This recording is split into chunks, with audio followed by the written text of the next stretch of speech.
सभी को जय हिंद, नमस्कार। आज हम लोग पढ़ेंगे नेशनल पार्क ऑफ इंडिया यानी भारत के राष्ट्रीय उद्यान। ठीक है, तो हम बोल सकते हैं कि जो हमारे जीवों का संरक्षण होता है, जीवों के संरक्षण हेतु हम लोग क्या करते हैं, नेशनल पार्क को क्या करते हैं, हम बनाते हैं।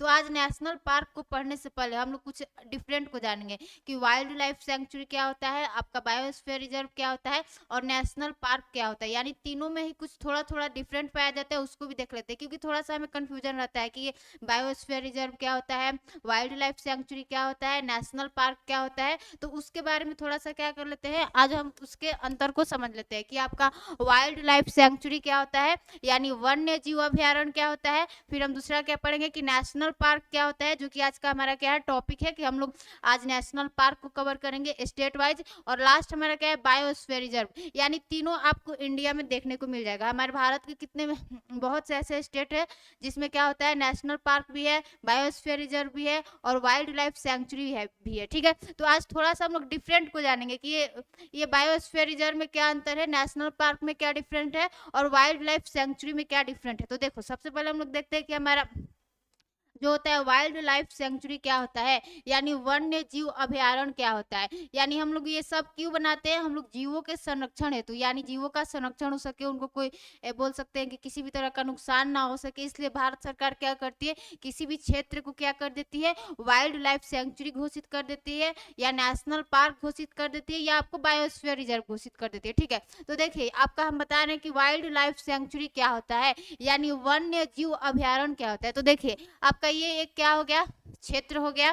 तो ये क्या हो गया, आपका एक क्षेत्र हो गया और इसमें क्या है, बहुत सारे क्या है, एनिमल्स हैं, एनिमल्स है। ठीक है, तो ये आपका क्या हो गया, एक क्षेत्र हो गया और इसमें हमने आपको बताया कि बहुत सारे क्या है, एनिमल्स है। तो हम लोग क्या करते हैं कि जो आपका वाइल्ड लाइफ सेंचुरी होता है, तो जिस भी क्षेत्र को भारत सरकार क्या करती है, वाइल्ड लाइफ सेंचुरी घोषित करती है, उस क्षेत्र में क्या होता है कि सीमित मात्रा में क्या होता है कि आप ह्यूमन एक्टिविटी कर सकते हैं। यानी क्या कर सकते हैं, आप ह्यूमन एक्टिविटी क्या कर सकते हैं, ह्यूमन एक्टिविटी क्या कर सकते हैं, कर सकते हैं। यानी यहाँ पे सीमित मात्रा में मानव गतिविधियां हो सकती है, जैसे जंगलों में जाके आप लकड़ियों को इकट्ठा कर सकते हैं या और कोई भी कार्य कर सकते हैं। और आप वाइल्ड लाइफ सेंचुरी में क्या कर सकते हैं, घूम भी सकते हैं, यानी वहाँ पे पर्यटन भी होता है। ठीक है, तो ये आपका हो गया वाइल्ड लाइफ सेंचुरी, यानी ये एक ऐसा क्षेत्र जहाँ पे जीवों के संरक्षण हेतु क्या करते हैं, हम उसको वाइल्ड लाइफ सेंचुरी घोषित कर देते हैं यानी वन्य जीव अभ्यारण्य। और वहाँ पे क्या होता है, सीमित मात्रा में, सीमित मात्रा में क्या होता है, आपका ह्यूमन एक्टिविटी होता है, यानी मानव गतिविधियां होती है।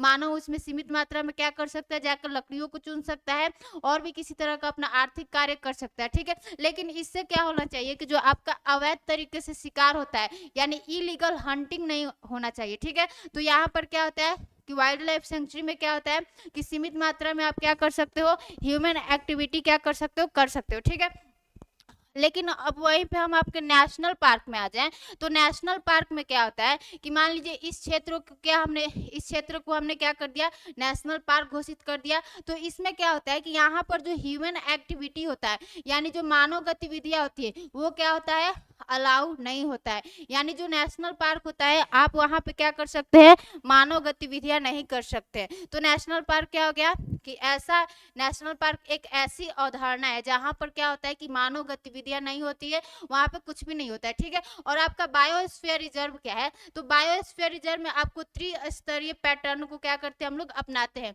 यानी हम आपको बायोस्फीयर रिजर्व बताएं, तो बायोस्फीयर रिजर्व में हम लोग क्या करते हैं, त्रिस्तरीय पैटर्न को अपनाते हैं। इसका सबसे जो बीच वाला क्षेत्र होता है, इसके सबसे बीच वाले क्षेत्र को क्या कहते हैं, कोर जोन कहते हैं। ठीक है, इसके सबसे बीच वाले क्षेत्र को क्या कहते हैं, कोर जोन कहते हैं। और इसके बाद वाले जोन को क्या कहते हैं, इसके बाद वाले जोन को आपको कहते हैं बफर जोन। ठीक है, बफर जोन।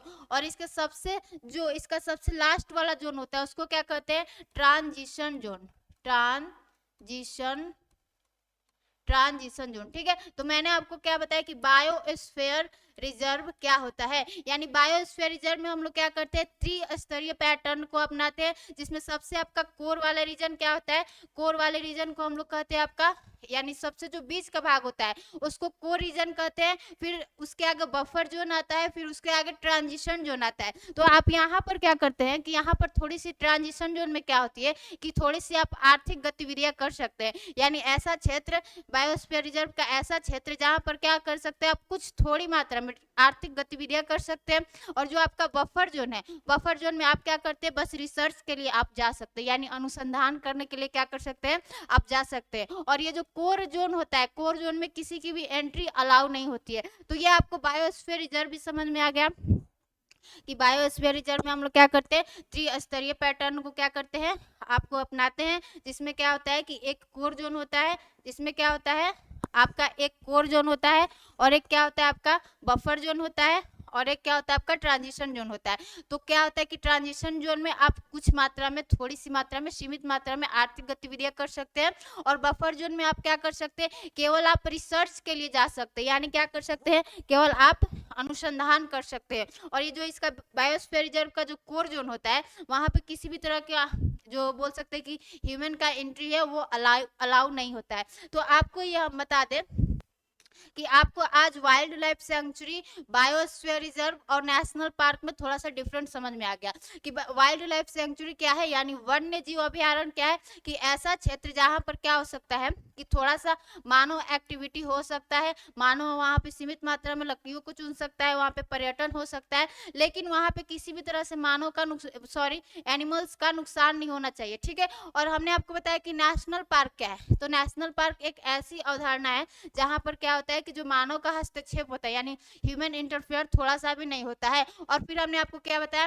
कि बायोस्फीयर रिजर्व क्या होता है, तो हमने आपको बताया कि हमने बायोस्फीयर रिजर्व में त्रिस्तरीय पैटर्न को अपनाया है, जिसमें से सबसे पहला क्या है ट्रांजिशन जोन है। ट्रांजिशन जोन में आप सीमित मात्रा में क्या कर सकते हैं आर्थिक गतिविधि कर सकते हैं, यानी इकोनॉमिक एक्टिविटी क्या कर सकते हैं कर सकते हैं। और जो आपका बफर जोन है, बफर जोन में आप क्या करोगे केवल रिसर्च करोगे, यानी केवल अनुसंधान करोगे, ठीक है। और जो इसका कोर जोन है, कोर जोन में किसी भी तरह के मानव के एंट्री को अलाउ नहीं करते। तो आज आपको बोल सकते हैं कि थोड़ा सा बायोस्फीयर रिजर्व क्या है, नेशनल पार्क क्या है और वाइल्ड लाइफ सेंचुरी क्या है, इस सब के बारे में डिफरेंट थोड़ा सा समझ में आ गया होगा, ठीक है।